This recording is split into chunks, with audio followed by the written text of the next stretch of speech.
accordingly repaired to Baden, where I had the honor of being received by the Grand Duke and Duchess, almost secretly, it is true, but with those proofs of interest and attention which I might have expected from the adopted children of Napoleon.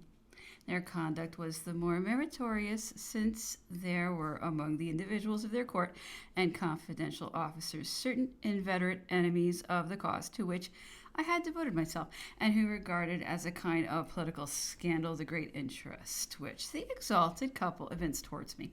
I did not, however, abuse their kindness, for amidst the bustle and gaiety which always prevails at Baden, which was this year remarkably thronged, I lived in perfect retirement and solitude, scarcely ever showing myself, and scrupulously withdrawing from the curiosity so natural to the dissipated and the idle.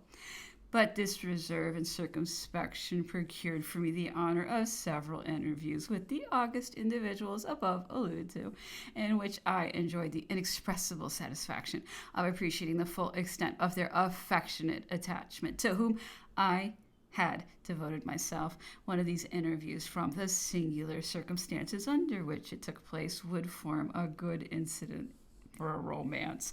However, I shall say nothing of it for many reasons. I am forced to be brief and must pass rapidly over many circumstances, not only on account of the difficulty I feel in dictating, but also through the fear of exhausting the patience of my readers. On taking my leave of the worthy Grand Duke, I requested that he would permit me to remain in his states, and I determined on fixing my residence at Mannheim. I made the choice of this place because, like Frankfurt, it afforded every desirable advantage for the continuance of my correspondence, while it presented none of the inconveniences of the latter city, which, from circumstances of a very delicate nature, I was anxious to avoid. I seldom went out, and I did not abuse my liberty any more than I had done in the time of the Prussian commissioner, but I thought it my duty to receive everyone who came to see me. I was perfectly aware that I should be likely to encounter enemies in the disguise of friends, but I also knew that there were many persons of all classes who frequently came from a distance for the purpose of seeing me, and who were guided by sincere sentiment. But could I, for the sake of avoiding one betrayer, run the risk of wounding many honest hearts who, amidst their sorrow and regret, hoped to obtain from me a few words of satisfaction and consolation? During my stay at Mannheim, it would be difficult to imagine the singular questions that were put to me, and the hints and insinuations of every kind that were thrown out to me. One proposed to execute my most secret, hazardous, and remote commissions. Another offered to become my mediator with distinguished and hostile individuals, and a third assured me that he would go in disguise to Parma and deliver all my packets to the Empress Maria Louise in person. In short, I know not what plans were suggested to me. I several times received from natives of different countries proposals for effecting Napoleon's escape. Some were excited by enthusiasm, some by speculation, and others were no doubt contriving snares, for the crime of instigation is now boldly and universally resorted to. Fortunately, my guarantee was that I had nothing to conceal. I possessed no secret, therefore I could only express hopes and wishes in reply to all I heard, and certainly in the avowed situation in which I stood, the reports might have been made from my conversation could convey no novel information. Accordingly, nothing of an unpleasant nature occurred by making choice of Mannheim, which is a retired place, and where I lived as privately as possible. I obviated most of the inconveniences I had met with at Frankfurt, which was the resort of schemers and intriguers of every description. I also proved to those who were interested in observing me that I was a stranger to all secret designs. The period fixed for the meeting of the Congress of Aix-la-Chapelle was now approaching, and I formed the highest hopes in this august assemblage. These hopes were shared by every generous heart, for who could have imagined that the sovereigns of Europe would have shown themselves insensible to the misery of Napoleon, whom each individually had so long treated as a friend, a brother, or a son? particularly when they should receive a correct and faithful account of the situation in which he was placed. I had made every necessary preparation, being determined that they should be assailed by entreaties and surrounded by information. I wrote to Maria Louisa, and I was charged to present to the sovereigns a letter from Madame Mère, all the other relations of the emperor having undertaken to act for themselves. I carefully collected for each of the sovereigns all the authentic documents existing and drew up a note on the subject, enclosed in the letter addressed to themselves. I did not even neglect Lord Castlereagh, to whom I thought it requisite to make the communication in his quality of representative of the King of England. I shall insert these documents, hoping that the reader will pardon the many repetitions that occur in them. They all relate to one and the same subject. This subject is reduced to its simplest expression. This circle is limited, and a recurrence to the same topic is unavoidable. To the Empress Maria Louisa, Madame, on my return from the place where your husband is perishing, what a tale of misery could I not unfold to you? But you are his wife, the mother of his son. What then can I say that will appeal to you more forcibly than the feelings that must naturally arise in your heart? I think it my duty to inform your majesty that I intend, at the approaching assemblage of the allied sovereigns, to lay at their feet my humble supplications for a mitigation of the misery and cruel sufferings which are inflicted in their name, and which cannot be adequately conceived except by a servant so devoted as I am, or a relative so near as yourself. But, Madame, what can be my claims when compared with the sacred and all-powerful rights of your majesty, which are held in veneration all over the world? Day then, madam, to exercise those rights, and posterity history, which consecrate crowns, will encircle your brow with a diadem as imperishable as your elevation of character, which subdues your gentle virtues, which delight the heart. Countess Cazes. Madame Mère to the allied sovereigns at Aix-la-Chapelle. Sires, a mother afflicted beyond all expression has long cherished the hope that the meeting of your imperial and royal majesties will afford some alleviation of her distress. The prolonged captivity of the Emperor Napoleon gives occasion for appealing to you. It is impossible but that your magnanimity, your power, and the recollection of past events should induce your imperial and royal majesties to interest yourselves for the deliverance of a prince who has had so great a share in your regard and even in your friendship. Would you suffer to perish in miserable exile a sovereign who, relying on the magnanimity of his enemy, threw himself into his power? My son might have demanded an asylum from the emperor, his father-in-law. He might have consigned himself to the generosity of the Emperor Alexander, to whom he was once the friend. He might have taken refuge with his Prussian Majesty, who in that case would no doubt have recollected his old alliance, should England punish him for the confidence which he reposed in her. The Emperor Napoleon is no longer to be feared. He is infirm, and even if he were in the full enjoyment of health, and had the means which Providence once placed in his hands, he abhors civil war. Sire, I am a mother, and my son's life is dearer to me than my own. Pardon my grief, which prompts me to take the liberty of addressing this letter to your imperial and royal majesties. Do not render unavailing the entreaties of a mother who thus appeals against the long series of cruelties that has been exercised towards her son in the name of him who is in essence goodness, and of whom your imperial and royal majesties are the image. I entreat that you will interest yourselves to put a period to my son's misery and to restore him to liberty. For this I implore God, and I implore you, who are his lieutenants on earth. Reasons of state have their limits, and posterity, which gives immortality, adores above all things the generosity of conquerors. Madame Mère. This letter remained unanswered. Other steps were taken in favor of Napoleon by different members of his family, but they were not made known in a way sufficiently authentic to authorize my mentioning them here. Note addressed to the Allied sovereigns at the Congress of Aix-la-Chapelle in October 1818. Sires, Royal Majesty has no judges on earth, but since sovereigns themselves, stripping it of its most sacred attribute, have subjected it to the tribunal, I come with respectful confidence to appeal to them in favor of a monarch whom they long recognized, but who is now deposed by them, a captive in their name, and presenting to the world the grandest and most terrible vicissitudes that was ever witnessed. Who shall deem himself secure, if even inviolability be violated? Faithful to his dignity, superior to misfortune, he looks forward to death as the only termination of his misery. But I, who have been unexpectedly torn from the fatal rock where I rendered him every attention in my power, wish now to devote to him the remainder of a feeble life, and to endeavor to assuage the misery which I am no longer permitted to share.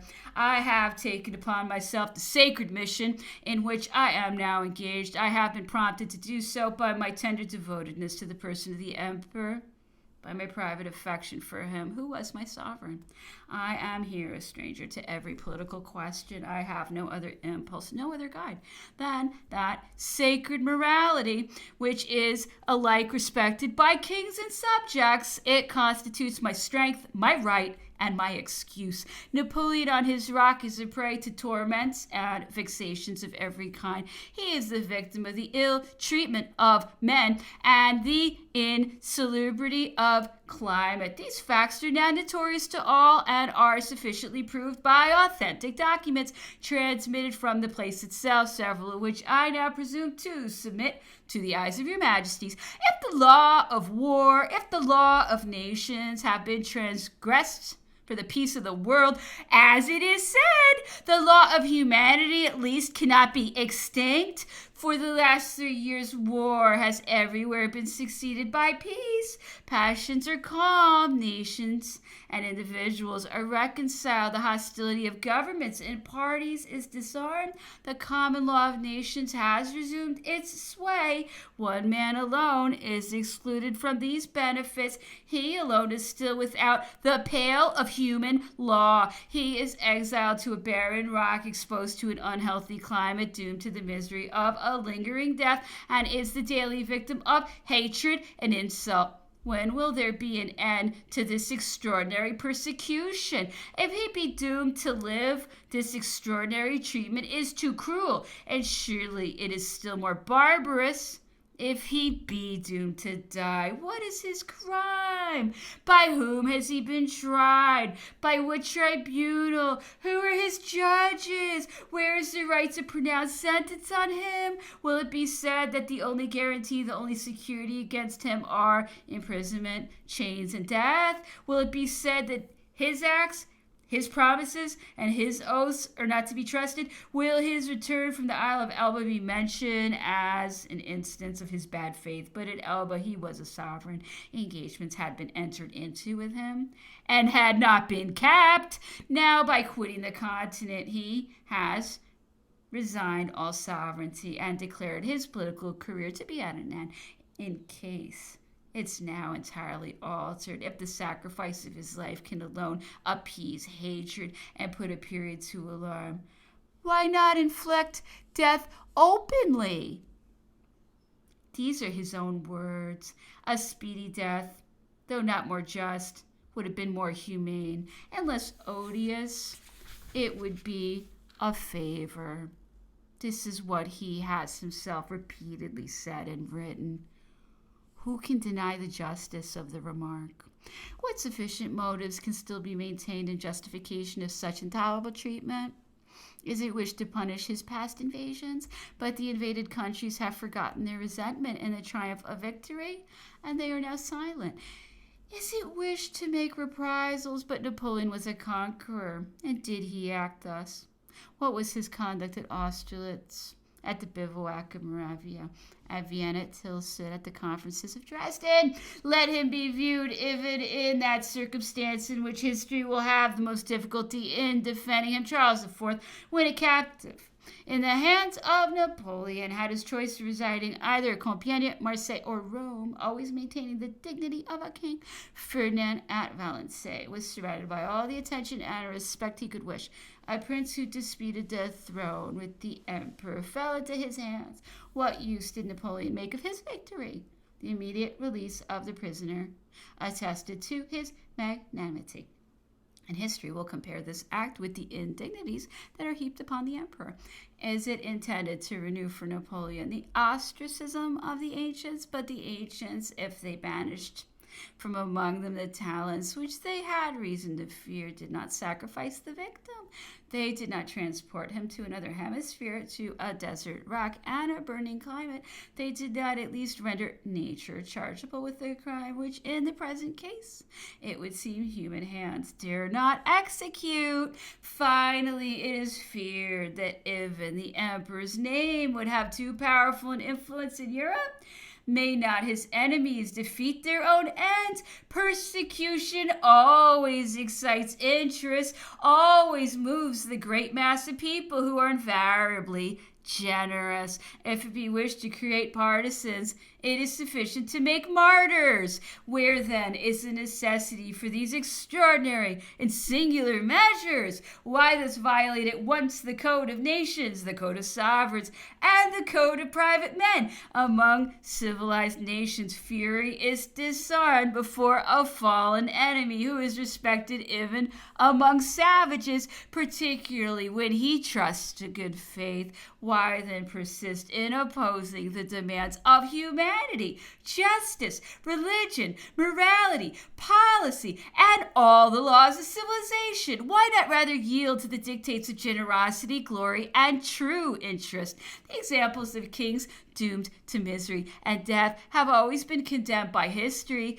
They are recollected with horror by subjects and with dread by sovereigns. Since my removal from St. Helena, I do not personally know what changes may have taken place in the treatment of the Emperor Napoleon, but before my departure it was intolerable, both as regarded his personal dignity and his moral and physical existence. Have those modifications at length been made which his servants so long and vainly solicited? But the deadly influence of the climate and all the horrors of the place of banishment cannot be changed. These circumstances in themselves suffice to poison all the sources of life. There is no dungeon in Europe that would not be preferable to Longwood, and there is no human being, whatever might be his vigor of body and strength of mind, who could, under such circumstances, long resist the effects of so terrible a prison. The victim is already seized with a disease that must infallibly, in a very short time, hurry him to his grave. The faculty have candidly pronounced this opinion, and in the anguish of my heart, I presume to report it to your majesties, trusting that your humanity and high wisdom will suggest a remedy. Surely I cannot be accused of a want of respect and devotedness to sovereignty. The testimonies which my life presents are my guarantee for now presuming to address your majesties, as the consciousness of your interests, dignity, and glory is the guarantee of my hopes and wishes. Councillors causes.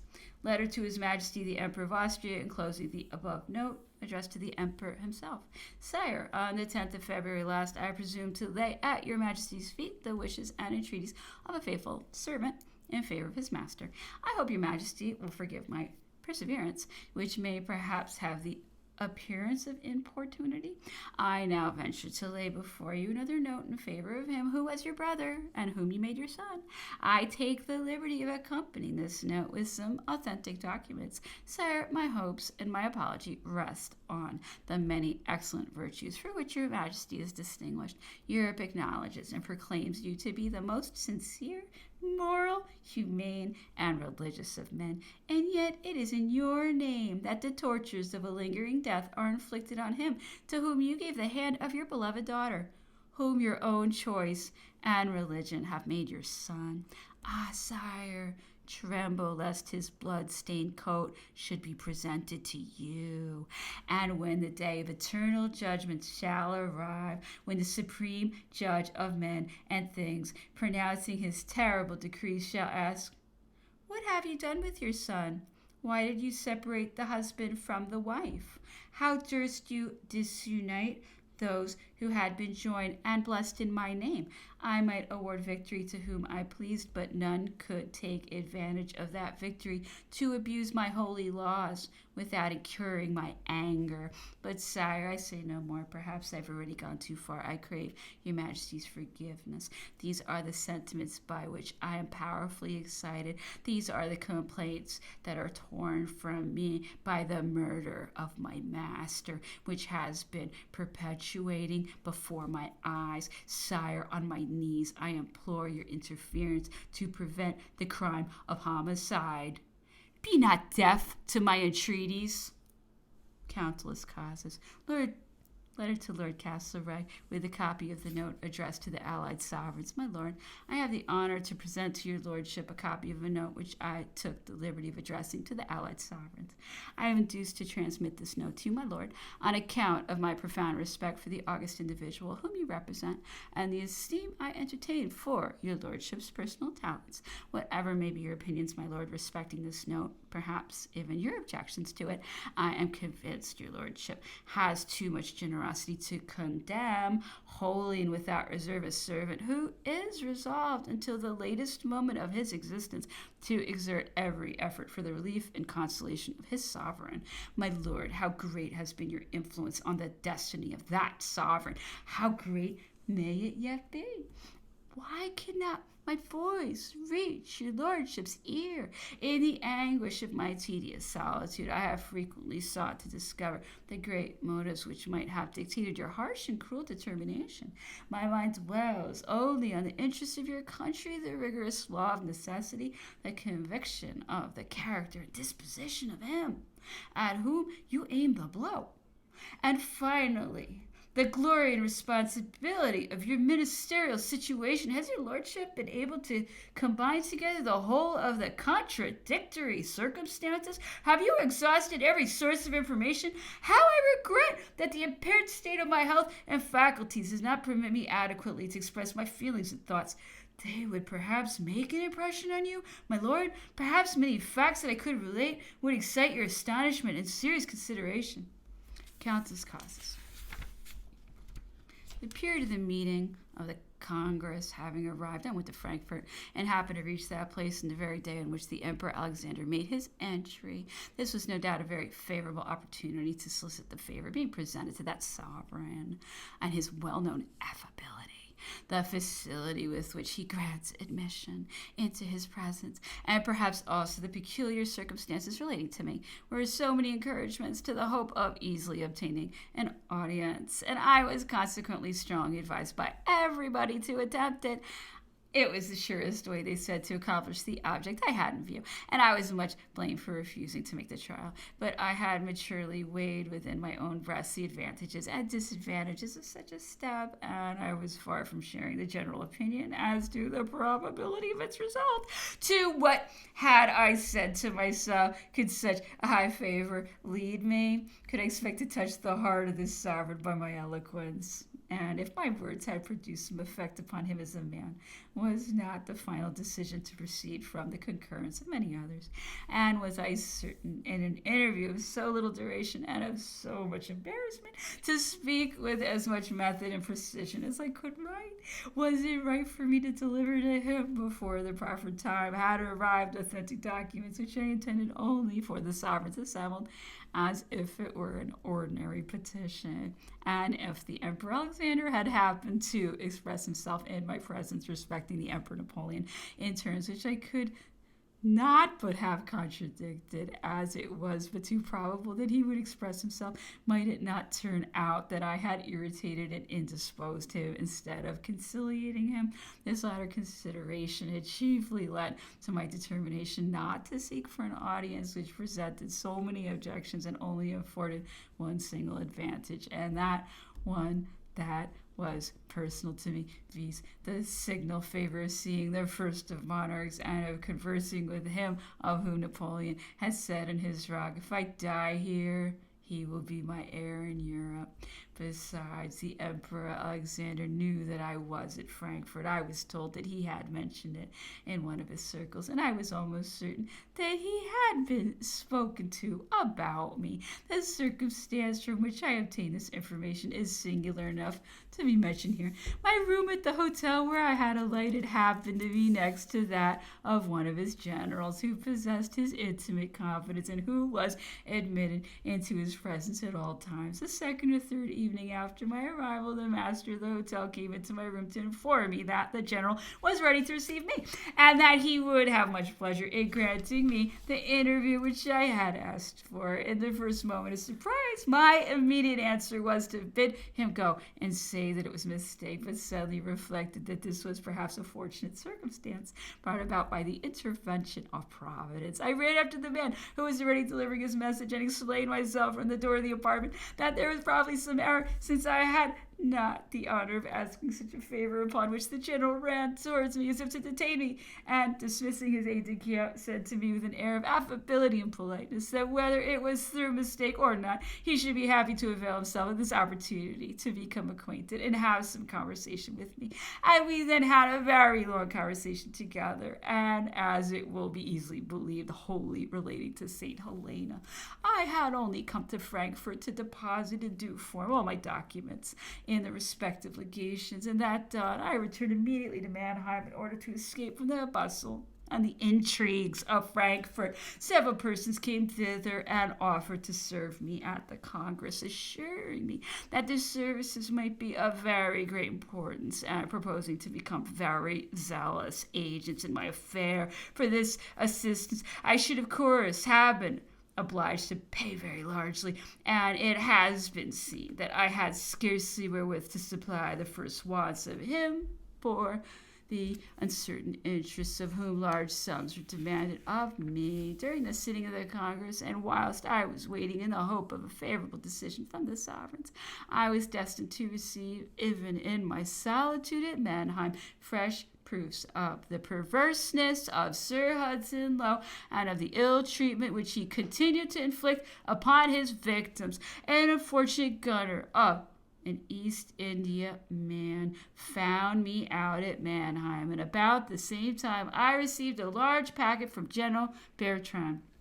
The history of the gunner and of all the vexations to which he was exposed from the governor and his confidants for having been the bearer of a bust of young Napoleon, from which he hoped to derive some advantage by offering it at Longwood, is detailed at some length in Mr. O'Meara's work and in Marchand's. This bust, which the governor had at first intended to throw into the sea, and the existence of which he afterwards attempted to conceal by taking possession of it under pretense of making a present of it to Napoleon himself, was, however, at last sent to Longwood in consequence of the expression of public indignation, and Count Bertrand sent to the gunner, as well as for the value of the bust, as to indemnify him for all the vexations and losses which it had occasioned to him, one of the bills which I left with him at my departure amounting to 300 francs. Count Bertrand, on sending the bill to the gunner, requested him to acknowledge the receipt of it, but the poor fellow, so far from being enabled to acknowledge the receipt of the bill, had not even heard of Count Bertrand's letter, and had been obliged to pursue his voyage to India, after having delivered the bust with the following verbal information given to him by Sir Hudson Lowe, that the people of Longwood had destined some gratuity to him, and that he would hear of it in course of time. On his return from India, the unfortunate gunner was not allowed to go on shore during the whole time the ship stayed at St. Helena, and he was merely told once more that what had been mentioned to him concerning his interests was at the Admiralty in London.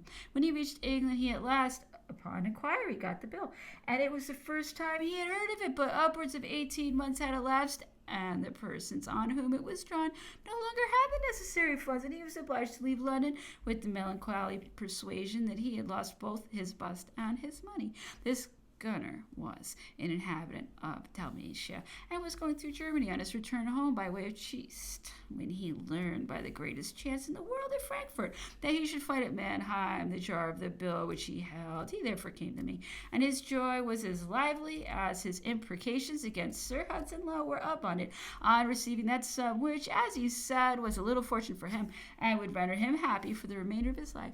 The large packet which I received from the Grand Marshal consisted of a long letter from him written by order of the Emperor and of sundry authentic documents which had arrived out of the regular channel.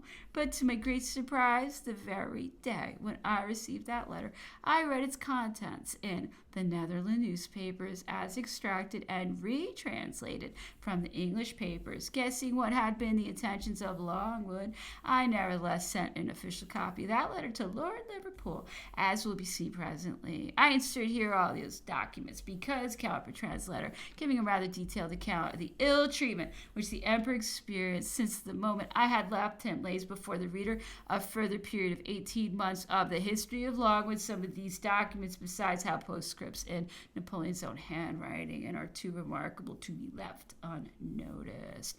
Letter of countless causes to Lord Liverpool. My lord, I have this instant received a long letter from Count Bertrand, and at the same moment, to my great surprise, I have seen that the letter printed in the Vrai Liberal of Brussels, retranslated from the Morning Chronicle of London, to inform your lordship. How that has happened is beyond my power, but I can assure you with great truth that it is without my participation, and that I sincerely regret the circumstance. I can only explain it by supposing that one of your countrymen only consented to take charge of the packet from Longwood upon condition of receiving it open, and being assured that it concerned the honor of his country, and that on his arrival in London he communicated its contents to the public and forwarded it to me at the same time. Things would not have been so, my lord, if agreeably to my continued solicitations I had obtained permission to reside in England, persuaded as I am, and as Count Bertrand seems to suspect, that the atrocious vexations and the indignities which are daily inflicted upon Longwood may be unknown to the administration. It would have been you, my lord, who are at the head of that administration, and you alone, that I should immediately have applied to inform you of such unheard of grievances, thus furnishing you the means and leaving to you the merit of redressing them. I entreat your lordship to believe that it would have been only after I had in vain exhausted every step required by decorum, after I had in vain applied in the order of their rank to the different authorities, that I should have adopted the extreme measure of addressing myself at last to public opinion, which will only be appealed to and pronounced in the last instance. I gave a proof of this disposition, my lord, when after 8 months of absolute silence on the part of Lord Bathurst to the statement which I addressed to his lordship of various grievances of which I had the honor of asking redress at his hands, and which I should at least have been justified in publishing, I did not, however, do so until some ill-timed observations of one of your members of the House of Commons rendered it a matter of positive necessity. I gave proof of it, my lord, at the period of the earnest entreaties which my heart prompted me to make at Aix-la-Chapelle, when I carefully transmitted to Lord Castlereagh himself a copy of the solicitations and complaints which I respectfully laid at the feet of the allied sovereigns. Lastly, my lord, it is to give as much as lies in my power an additional proof of that disposition, that I hastily caused a copy to be made of the letter of Count Bertrand, in order that your lordship may possess direct and authentic knowledge of that document, and lay it before his royal highness the Prince Regent, a prey to bodily sufferings caused by the insalubrious climate of St. Helena, as well as the moral sufferings by which my separation has been aggravated. The deplorable state of my health is such that every kind of application is forbidden to me by the faculty.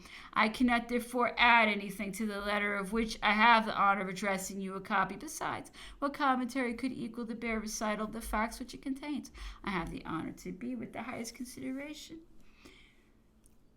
Count de las Casas. P.S. After having addressed your lordship on a subject of interest of so high and sacred and importance, may I be allowed to take advantage of the opportunity thus naturally afforded to descend to the consideration of objects that are merely personal to me?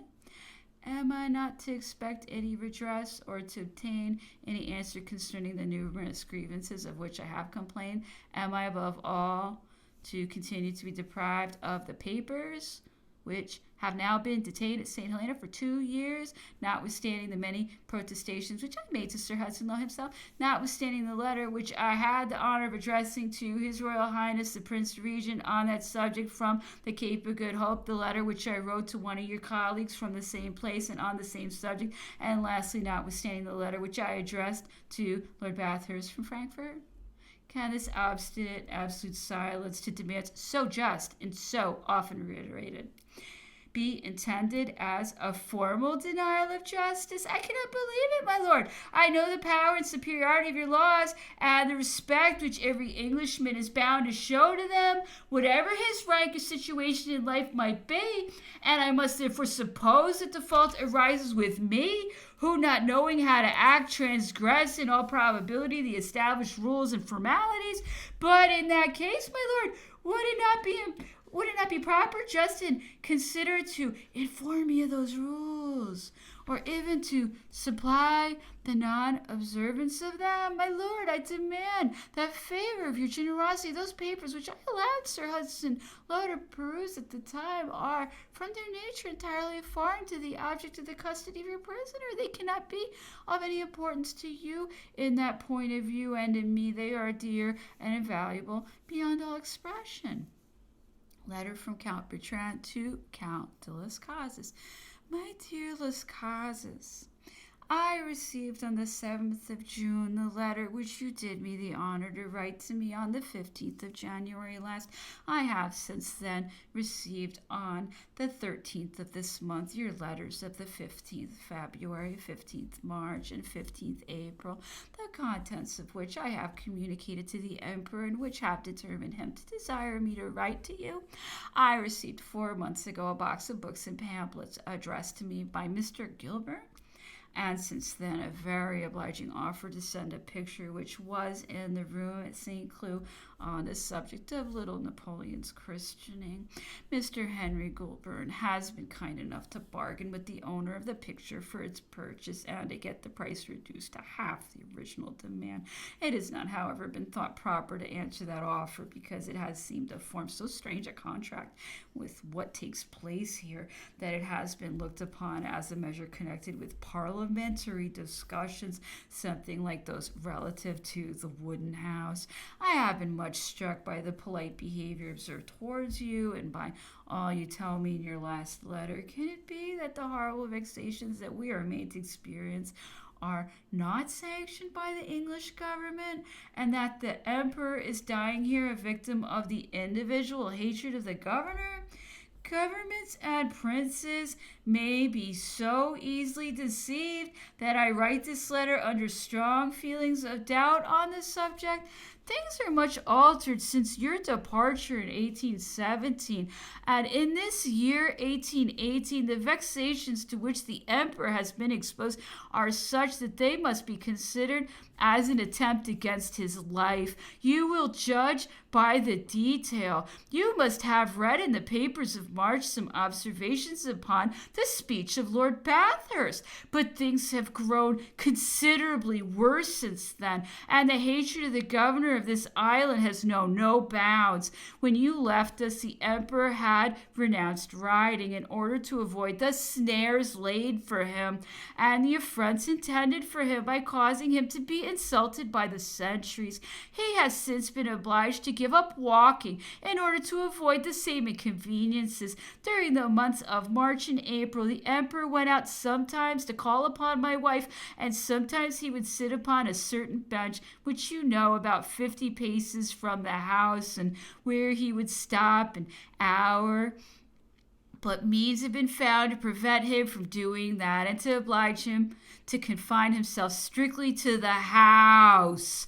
They knew that this was not very difficult. A soldier of the 66th Regiment was placed as gardener, and a sergeant had been stationed at my house. Both were very useful, either in rooting out weeds which might poison the air, for no garden can exist in such a situation, or in repairing the house, which is in a ruinous state and admits water whenever it rains. That arrangement appears very rational, but the governor had invested these two soldiers with the right to stop whomsoever they thought proper, even at the doors and under the very windows of the emperor. From that moment he has not stirred out of the house, and 100 days have now elapsed since he has even put his head outside of a window. This climate, this horrible want of exercise, added to the badness of the habitation, have affected his health to that degree that you would not recognize him. Since the end of September 1817, he has had the first symptoms of chronic hepatitis, which, as you know, is mortal in this country.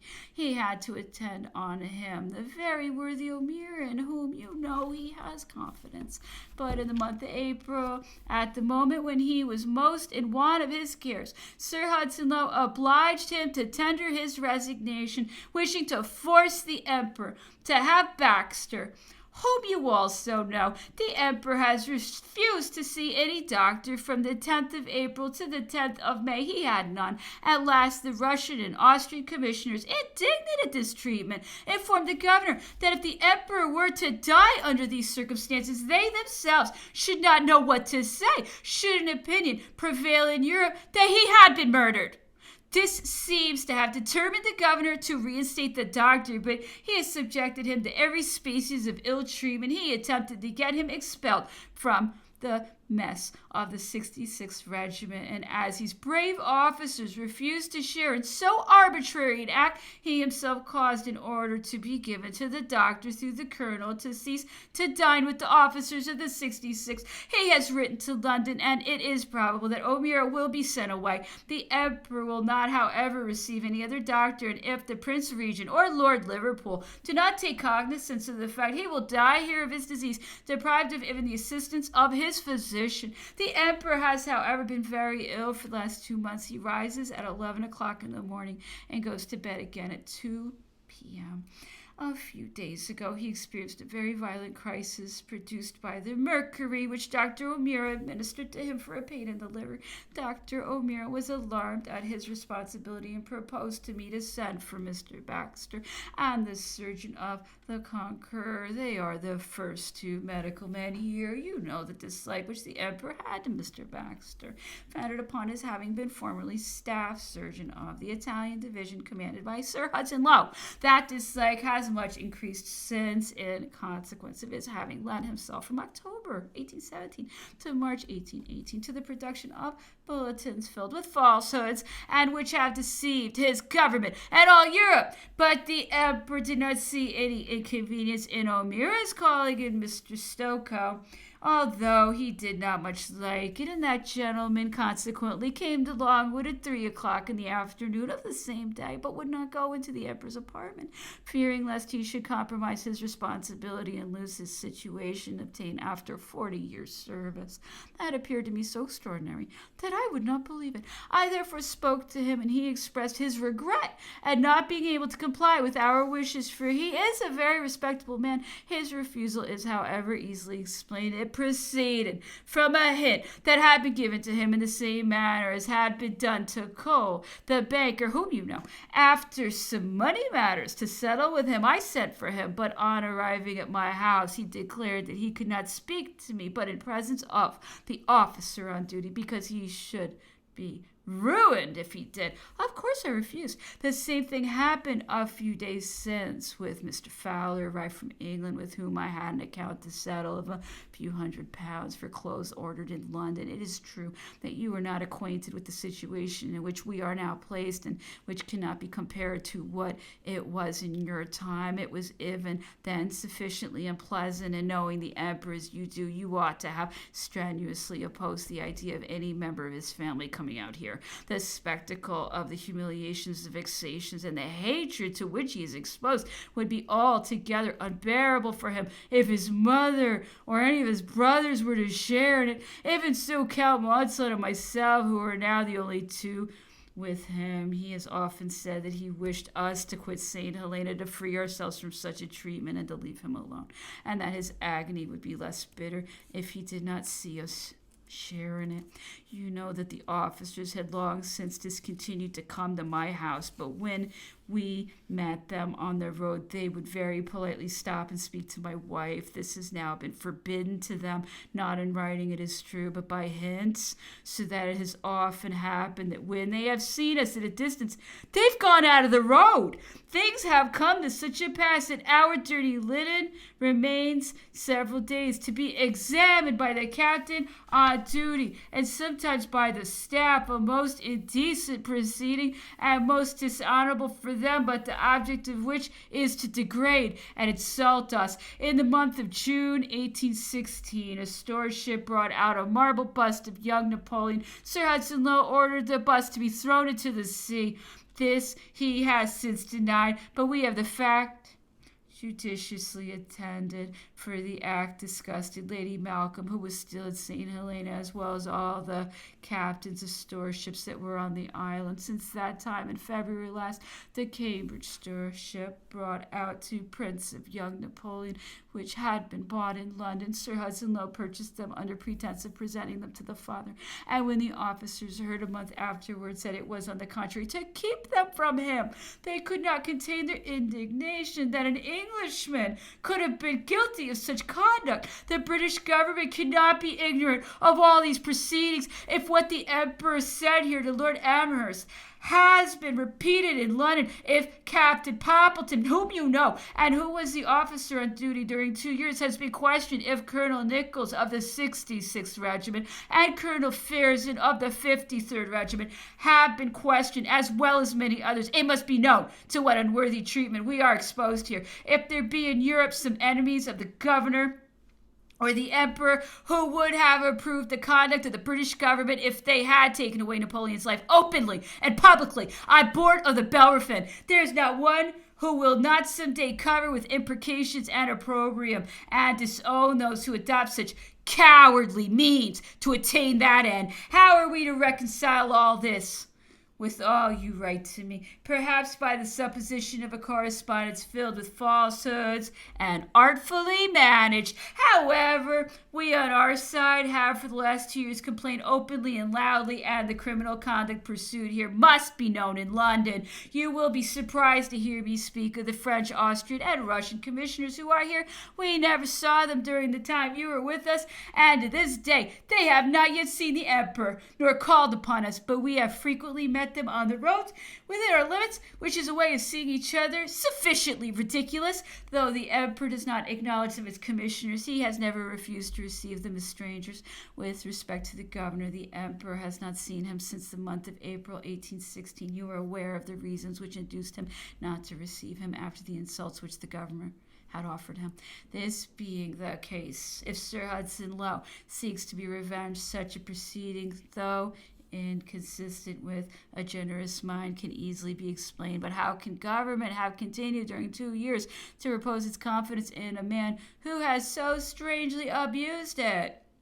I therefore earnestly request you, in the Emperor's name, to inform his family and relations of the situation in which he is placed, and peremptorily to require that none of them will increase his sufferings by coming to share in them. You tell us that the English government has subscribed for us to the Morning Chronicle, but the same thing happens with this paper as with the Times. It is sent to us after those numbers, which it is thought proper to conceal from us, have been previously withdrawn. Thus we have had some numbers of February and some of March, but all those that it was their pleasure to withdraw have never been sent to us. Not to have a regular series of newspapers is worse than to have none. How could any book be sent to us, since as soon as the store ship comes out, the governor immediately purchased all the books they brought out, particularly French books, in order to prevent our buying them? With respect to the pamphlets which you announce as sent to us, we only received one box of them on the 12th of March, from which we conclude that probably the remainder have been kept. I have read this letter to the Emperor, who has approved of its conducts, but has thought that I very feebly expressed the baseness of the conduct observed towards him. He desires me to send you 2 notes written by himself, which will give you the whole of his opinion respecting the officer to whom the superintendence of this country has been entrusted. The calumny which the emperor has taken has not hitherto had any beneficial effect on the liver, and has produced other ailments. Count Bertrand. P.S. During the few days that have elapsed since this letter was written, many things have happened which will prove to you that our situation, far from improving, as you seem to suppose, is daily growing worse. You know that Captain Maskey of the 53rd Regiment had been succeeded at Longwood as officer on duty by Captain Poppleton of the same regiment, and that Poppleton, at the departure, had been succeeded by Captain Blackney of the 66th, who, like his predecessors, enjoyed a most excellent reputation in his regiment. This latter officer already thought on the first days after his arrival that the governor required of him some acts unworthy of a man of honor, but as the number of those objectionable acts had greatly increased since that time, he at last ardently longed for the expiration of his year of service in that degrading post in order to have nothing more to do with it. It is known that he declared confidentially to his friends in the regiment that it was impossible for a man of honor to continue in that post without losing his own esteem. It may be also that Sir Hudson Lowe was not satisfied with the avowed sentiments of Captain Blackney, but be that as it may, on the 20th of this month, an officer who had been sent out to take the command of the militia, and whose former connection with Sir Hudson Lowe is known to you, the only one out of the whole of the governor's staff whom the emperor refused to see, came to install himself as officer on duty, and with him, under various pretenses, another officer, so that we had 2 instead of 1. It appears that some rooms and articles belonging to government, which had been given in common between the officer on duty and Dr. O'Meara, have occasioned some violent contentions between them. On the 22nd, I sent the protest marked A to the governor, who sent me a challenge by the officer alluded to. It was beneath my character and my situation to provoke Sir Hudson Lowe, but on this occasion I thought proper to address to him the letter marked B. On the 24th, he sent Dr. O'Meara away from Longwood by virtue, he said, of an order from Lord Bathurst, as you will see by the governor's letter to Count Montauban, marked C, to which Count Montauban answered by the letter marked D. Dr. O'Meara, you know, was attached to the emperor instead of his own physician by a decision of the council, and in consequence of a special demand to that effect addressed by me to Admiral Keith. He could not therefore be taken away from the emperor but by an order in council. If such an order exists, why are we not made acquainted with it? Certainly neither the council nor Lord Bathurst would have removed from the emperor the physician of his own choice without having previously supplied his place by another in whom the emperor had confidence. They would have felt the responsibility attached to such a step, but if there had been an order in council, it would not justify the governor, for that order, given under ordinary circumstances, could not be carried into execution at the moment when the emperor was seriously indisposed. It never can have been intended that his physician should be taken from him in the midst of his attendance in the case of a disease of so serious a nature, and which threatens his existence, particularly as since the month of April it has been demanded, as if it were intended to take Dr. O'Meara away from him, another physician should be sent out from Europe in his stead, in whom the emperor should have confidence. The answer to this demand must arrive before 3 months are elapsed. Bertrand.